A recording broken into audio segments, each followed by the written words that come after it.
Good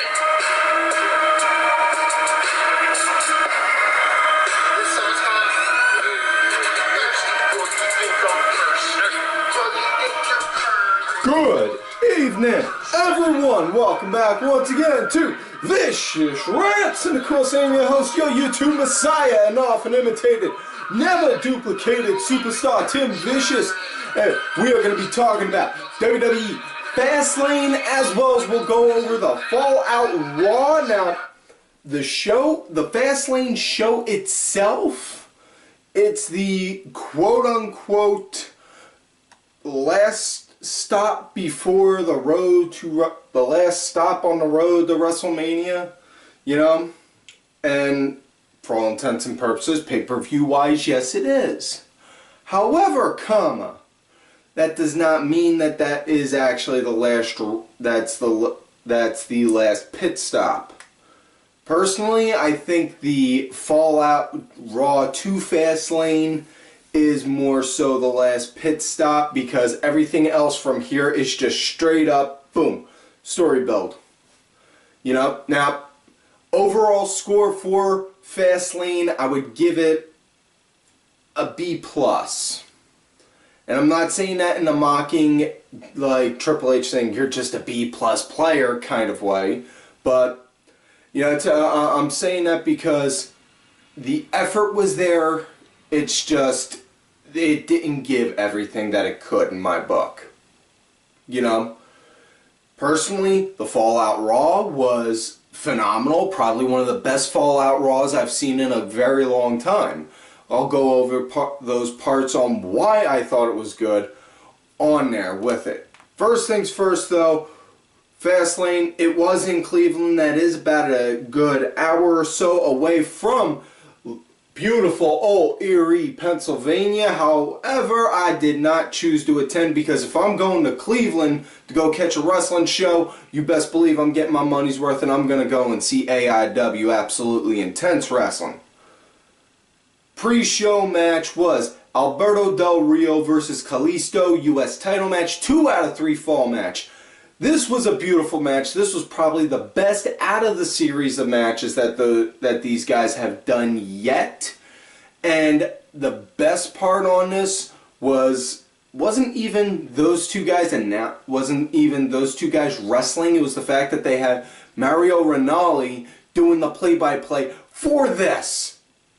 It was just, oh, it was beautiful. The man, it was almost like Joey Styles doing commentary again. You know, it was just that beautiful, because, you know, having a play-by-play commentator actually putting forth effort into telling the story for the match. Not only that, Ranalli also mentioned Del Rio's MMA background.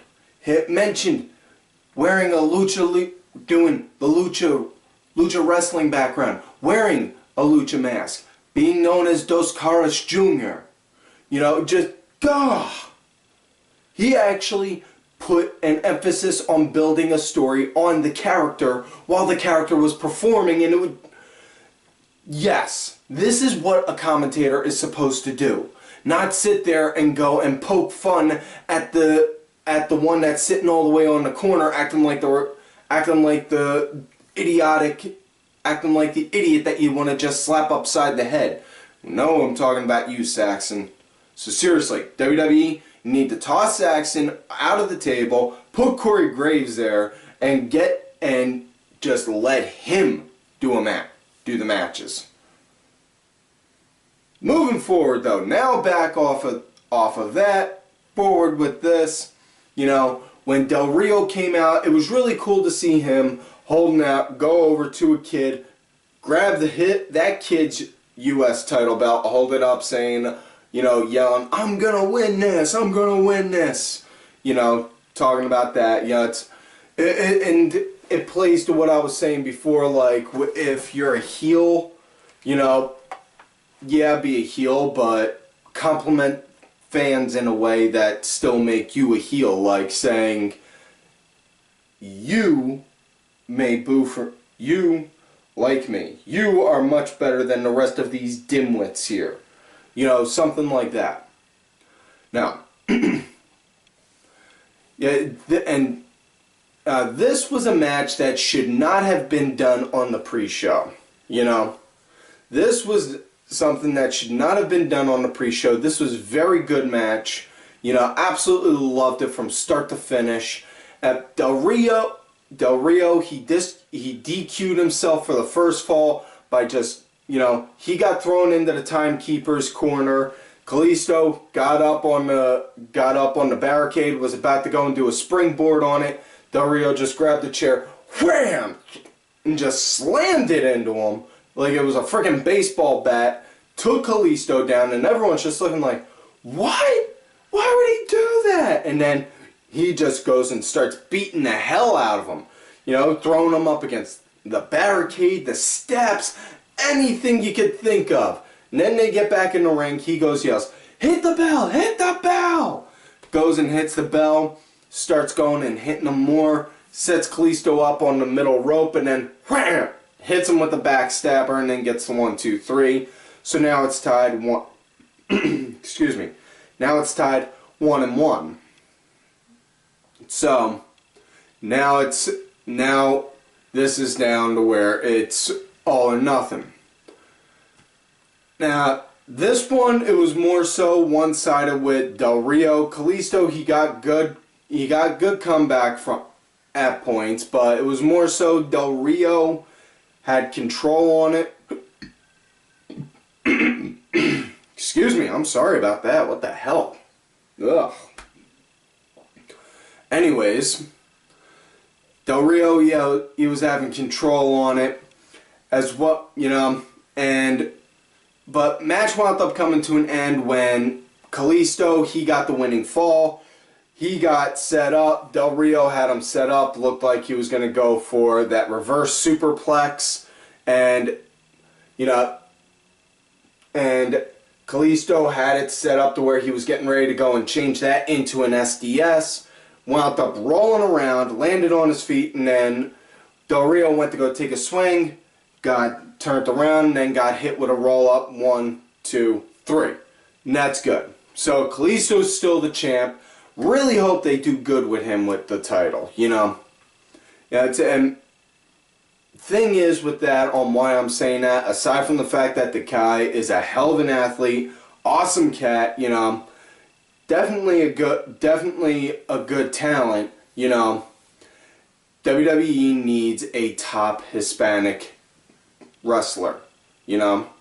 Rey Mysterio's gone, Del Rio's heel, Sin Cara is flip of the coin on if he's going to be able to compete on a regular basis. So they need somebody. Enter Kalisto.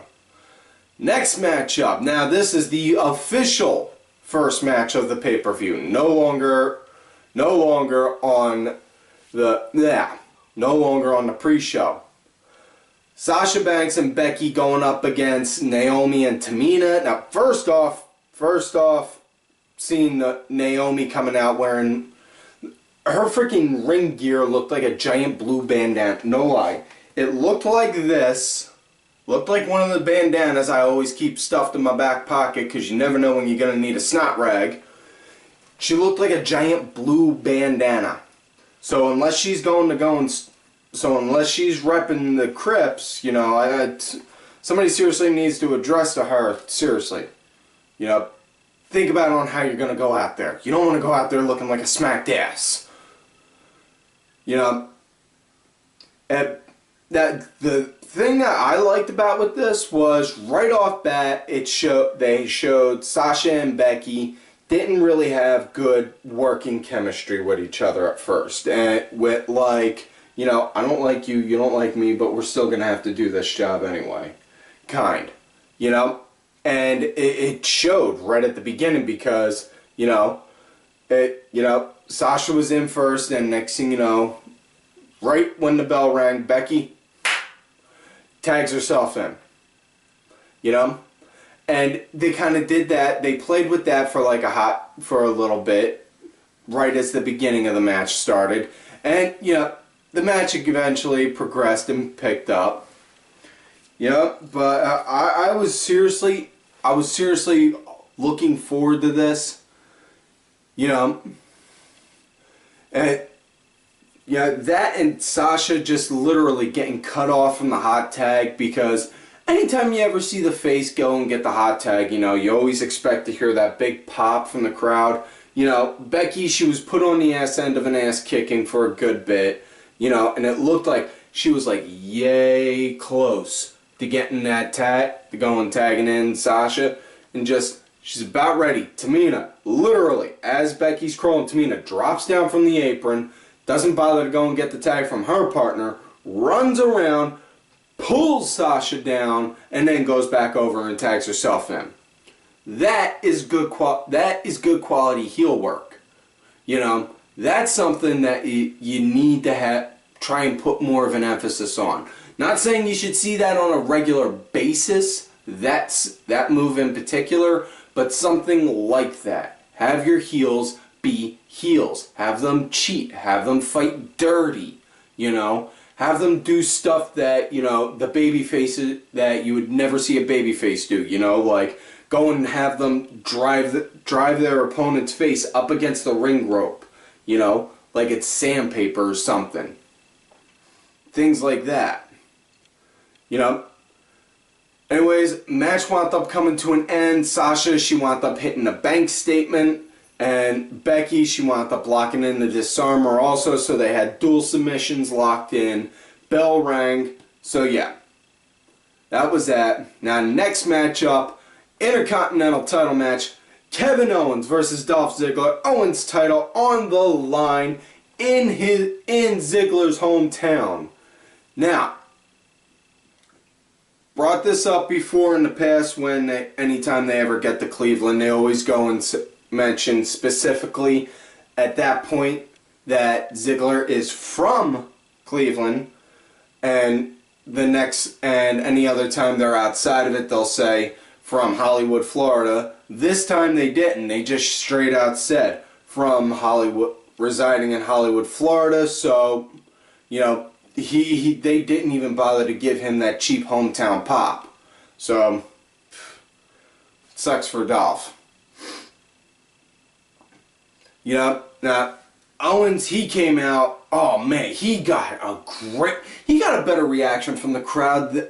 He got a better reaction from the crowd than Dolph Ziggler did. And Dolph had the hometown crowd.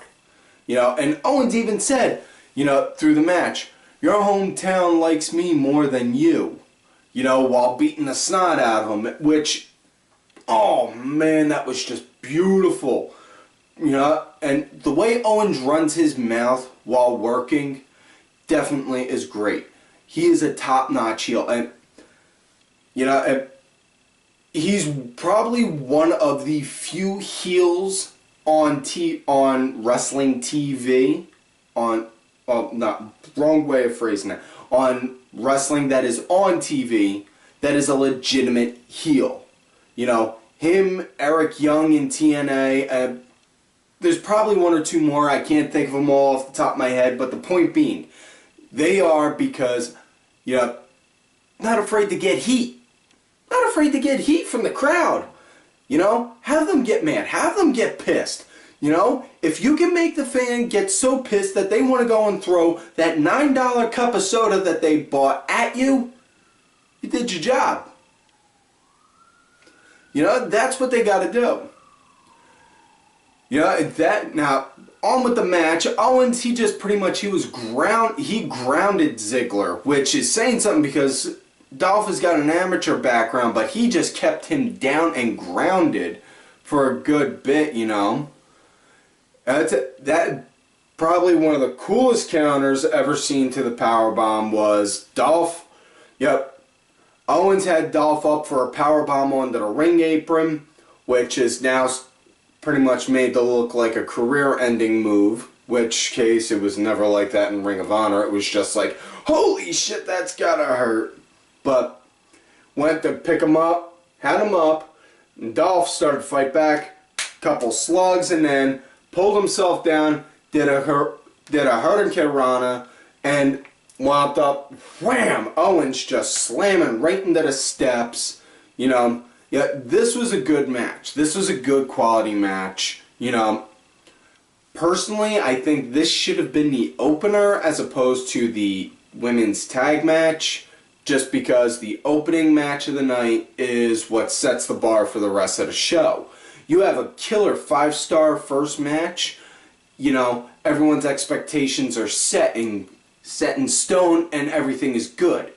You know, you have a on average to crappy first match, everyone's going to be disappointed and expecting the show to be like shit. You know?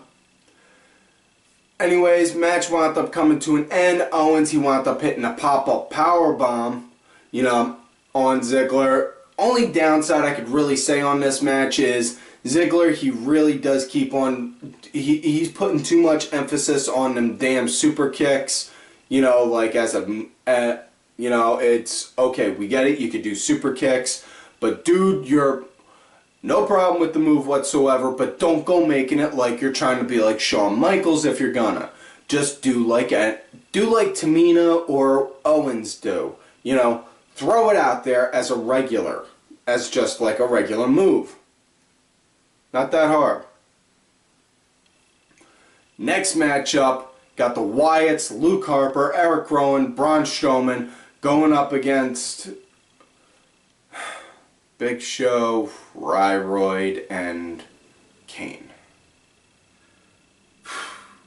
Great. Do we really need to go over this one, Ed? We do? Ollie said we had to? Are you sure? You're sure on this? Okay, fine. Fine. Hey, don't give me that kind of lip. Just because we're on air doesn't mean you can talk to me like that.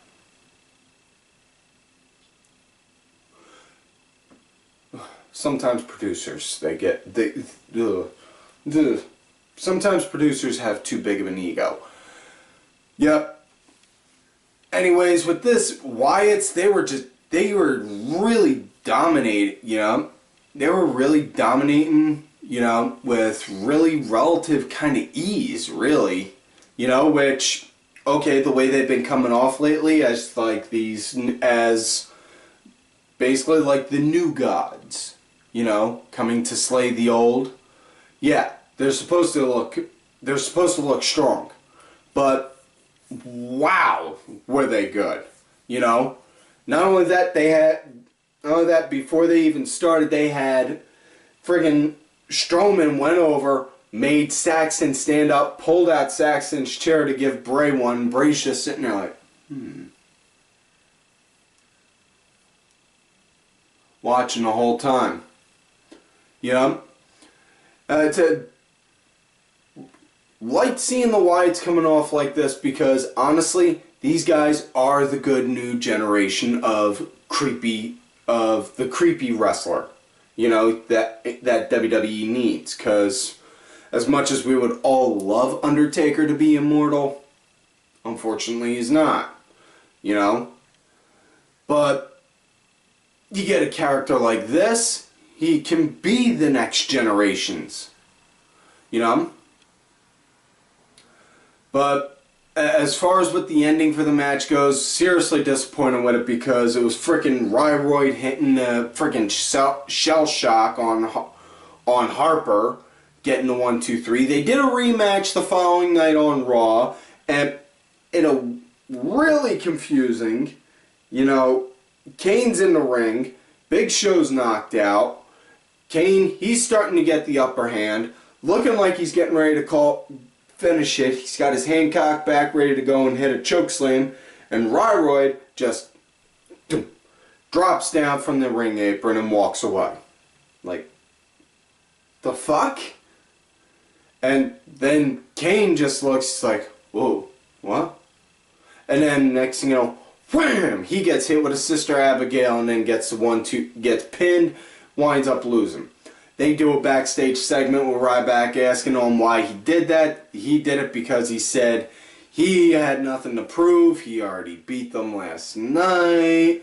this and that. He's a giant dick. He's a piece of shit and completely useless. Just might as well go home and start shooting up some more juice. Dude, really? None of us give a shit about you. I would rather watch Vince Russo wrestle than see him. And this is freaking Russo, for crying out loud. The man sells a face cutter better than Linda McMahon sells a stunner. Ugh. Moving forward.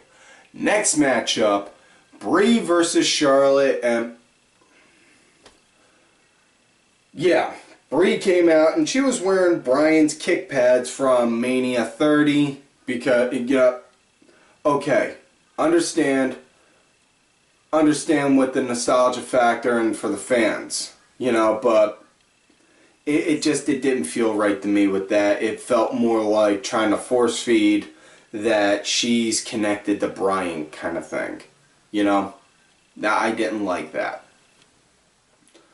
But yeah, that probably the coolest thing with one of the cooler things with this was Charlotte mocking Bryan, and it was just really good because knocked Brie down. Next thing you know, yes, mocking Daniel Bryan and getting good heat from it. And say what you want on this, but personal opinion, that is a good thing, because if a wrestler is saying that they have to take themselves out, while yes, that does leave a spot open for somebody else to go and take, that's also like chum in the water for guys, because then you can wind up using that in 100 different ways. Case in point, Charlotte right there mocking Brie's husband, who just recently had to retire, who was probably one of the biggest fan favorites in wrestling in the past 5 to 10 years. And just, that was a good way to draw heat, personally. I would have done the same thing. Moving forward. You didn't really hear that much of crowd reaction, for Brie when she was starting to get her comeback. Not even when she was doing Bryan's kicks, the yes kicks. Didn't even really hear much of a reaction from that. So, honestly, that should tell you right there, they got zero interest in her. They either have zero interest in her or zero interest in the match. And if it's zero interest in the match, honestly, you need to drill into them too. Don't care if you got a good story or a shitty story, you go out there and you put on the best damn show you physically can with that story and put asses in seats. And if it's that they're not interested in that person, you go into that one particular person and drill that into them twice as hard. Because whether you got a good story or a bad story to be given, whether you're putting on a good story or a bad story out there for everyone to see, fact is, your job is to put asses in seats and to make them watch you tell that story. So, do it. Now, should also be noted, Brie, she wound up doing that missile drop kick of hers, and when she landed, she was holding on to her knee pretty good, like she was hurting, whether it was real or work, don't know. But Charlotte wound up capitalizing on that, wound up hitting the figure eight, excuse me, wound up hitting the figure eight after Brie had a single leg crab in, which case Lance Storm had to be just sitting there watching it like, oh God, why is she doing this to my move? Because when she had it in, and then she went to go move a little, and then that's when she let go and started holding the knee again. They were saying that because of the fact that she went to go reposition herself, that put too much weight on the knee and all that. Anyways, Charlotte wound up hitting the figure eight and won. So, next matchup, it was Chris Jericho versus AJ Styles, and this was the match of the night. You know, absolutely loved it. These two guys are really top caliber wrestlers. Everyone knows, been a fan of Jericho's since I was old enough to start watching wrestling, and I saw him. You know, I think the first time I saw him was like ECW. You know, and Styles, big fan of his, caught on to him in Ring of Honor, vaguely remembered him from WCW, thank God for the network. You know, you can try and look, still trying to hunt down some of his stuff from there. But either way, you know, point being, these two guys are great storytellers, and this was a very good back and forth match, you know, absolutely from start to finish.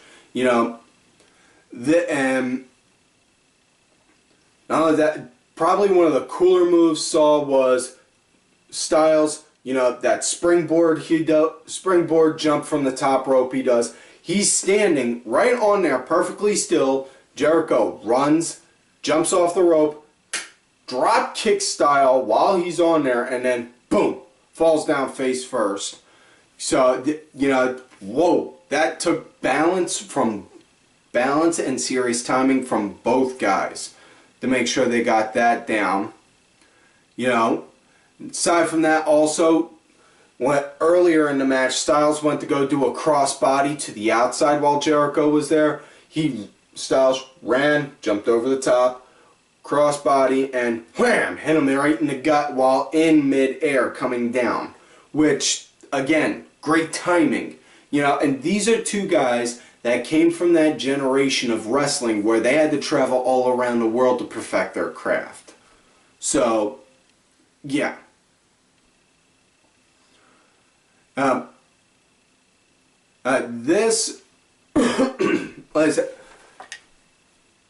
Styles did notice one thing when Styles went to go and come down for a powerbomb. The way it looked like he almost broke his damn neck, and everyone was freaking out on that I saw on my Twitter.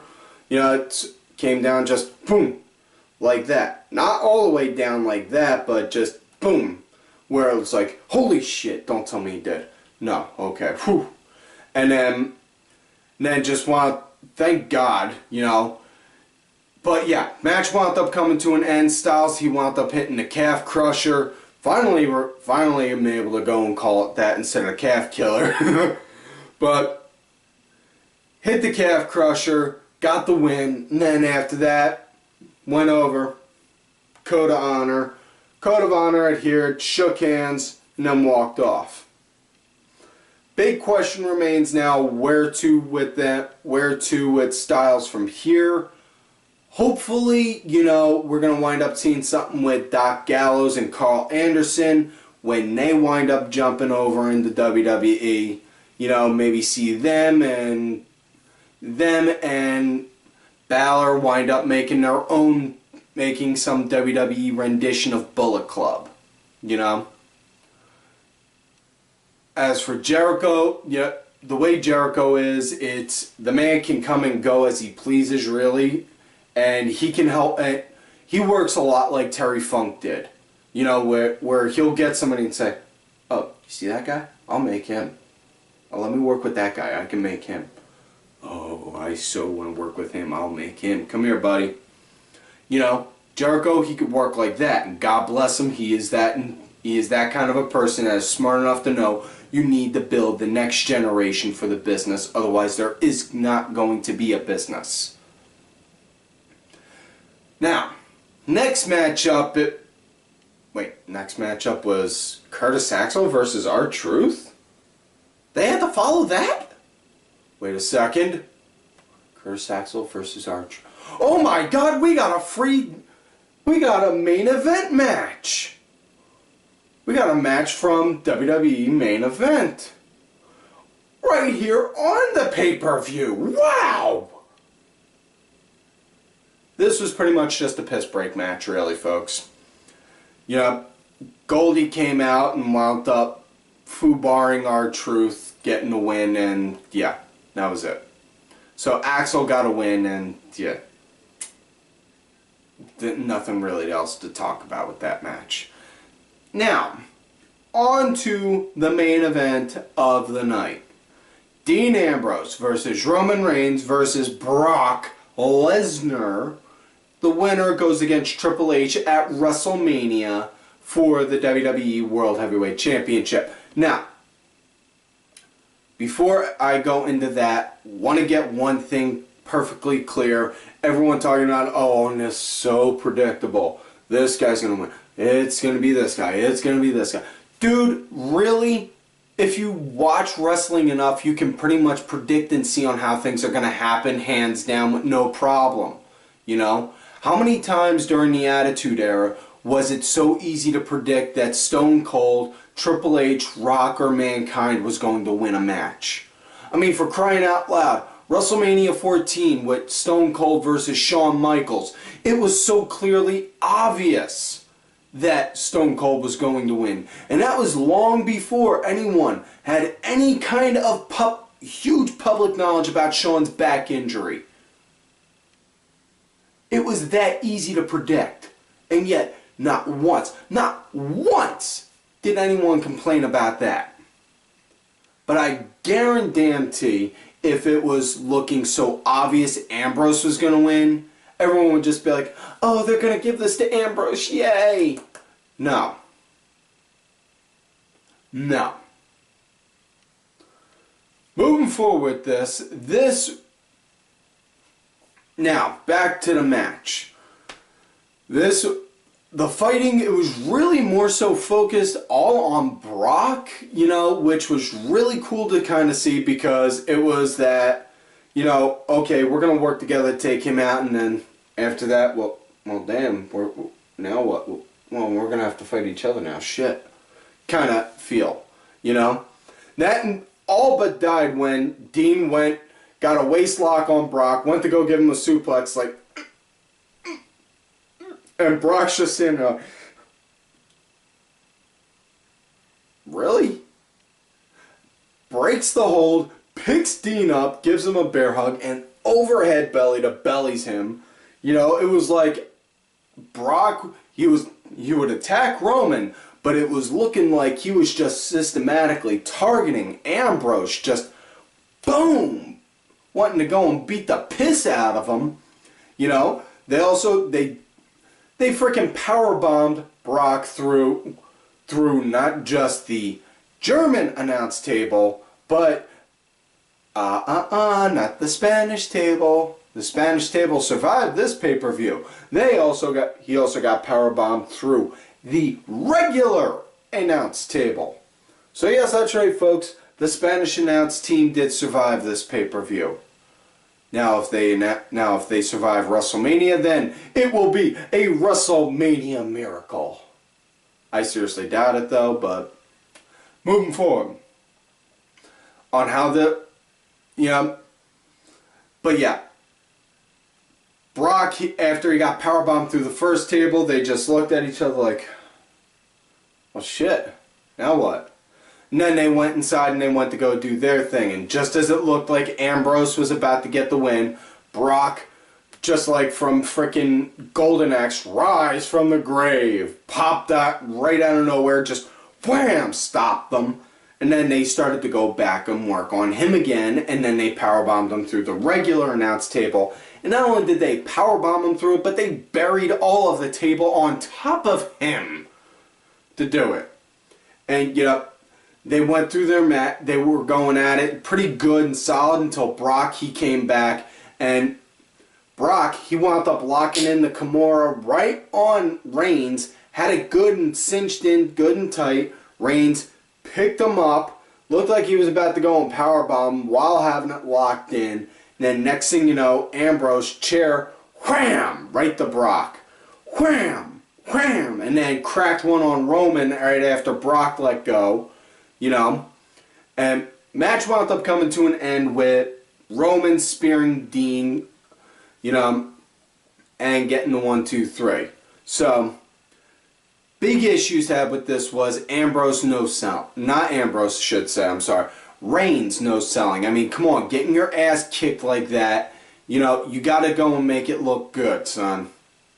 You know, obviously you can have him one hell of a babyface push handed to you. But you know what? You gotta, dude, you gotta work. Alright, so easy enough. And I put this idea out there on Twitter earlier. You know, earlier before this recording. What they could have Roman do. Continue going as is now with the one versus all, you know, I can, I will mindset and such. You know.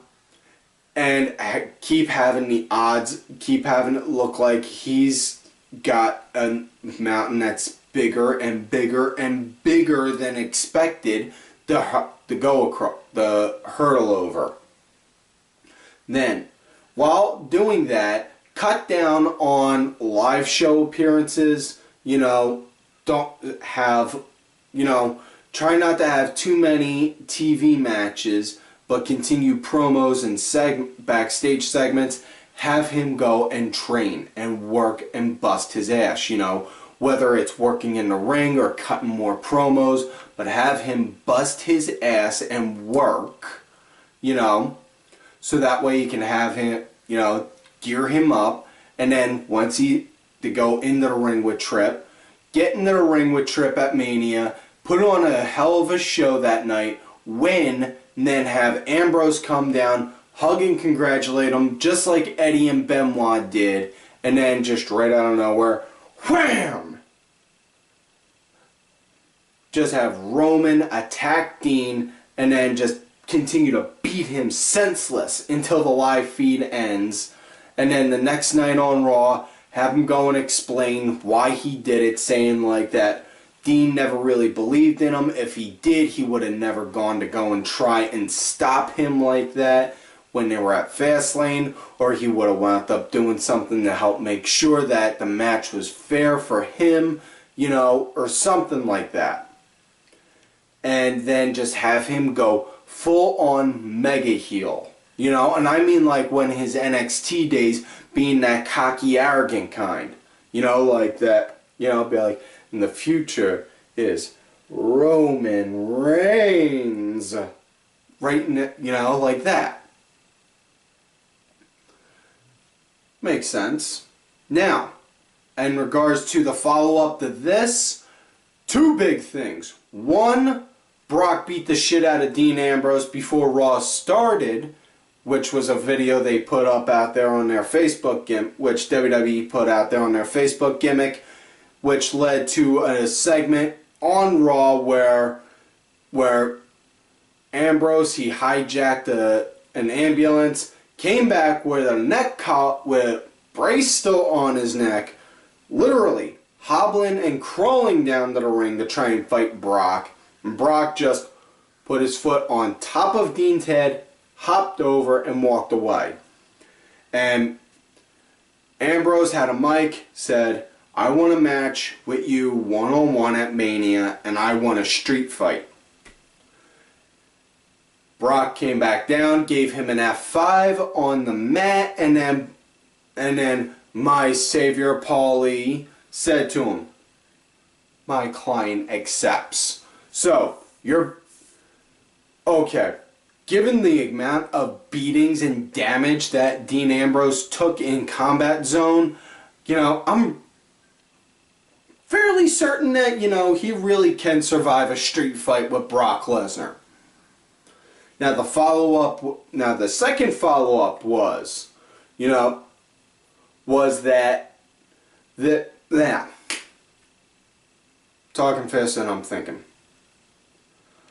was Roman wound up getting booked into a match against Sheamus, and then partway through, Tripp came out with hands taped up in street clothes, just ready for a fight, and just started slugging and beating the piss out of Roman fierce, grabbed the ring bell, wham, decked him with it. Roman was like, at his throat, and then picked up Roman and just bashed his head over and over and over and over and over and over onto the announce table to the point to where Roman was bleeding. and then just continue to just punch him non-stop, and then eventually pedigreed him on the stairs, so this is a really good build-up. So if you let Tripp get another week or two like this, and then let Roman get another one-up on him, I think it could help build him up. Yeah. Now, another build-up another match that was announced for Mania that night was Undertaker's match, and rumors have been speculating all around that it would be somebody who's not under contract with the company. And while I would like to say it is me, folks, sadly it is not. I would not want to go into a Hell in a Cell match with The Undertaker, which is what he will be doing. It will be against, drum roll please. Where's the drum roll? God damn it, where's that intern at? Frickin' interns. There you are. I asked for a drum roll. Still won't give me one. Anyways, his opponent is gonna, believe it or not, Shane McMahon. Yes, Shane returned on Monday night, which blew everyone's mind. Said he's here to fix WWE because ratings are down, stocks are down, guys are getting injured. Steph, you're running it and it's turning into this. You're not helping none. I'm here to fix it. And Vince said, I'll give you Raw like you're asking, but you got to go into a match. The match is going to be at WrestleMania. It's going to be against Undertaker. And it's going to be Hell in a Cell. And there's my Vince McMahon impersonation for the night. So yeah, we got 3 matches now confirmed for Mania. We got Roman versus Tripp, we got Ambrose and Brock, and we also got Shane and Taker. This card's looking to be pretty solid so far. Now, so that is it for this week, folks. So, like all normal, do not forget to like the video, subscribe to the channel, go back, watch the other episodes. Make sure y'all look for me on Twitter at TimVicious. Make sure you also look for my backup account, Tim_Vicious. I'm also out there on that Facebook gimmick called under the name Tim Ash. Also, folks, do not forget to look for these cool-ass cats right here on Twitter. Vicky Earls, I am Danny Sunday, Axel Mulligan, Sunday Segway, Simply Sabrina, Cranky Asshole, Aaron _Deborah, my executive producer, Oliver Ben, who did provide the music for this week's show. Make sure y'all check his music out. It's out there on iTunes, Spotify, Xbox. Description on that, information on that is in the description box down below. Just a Stupid Mark, as well as my client, Bronx Bitch Forever. And folks, like I always tell y'all, you love me great, you hate me. Fuck you.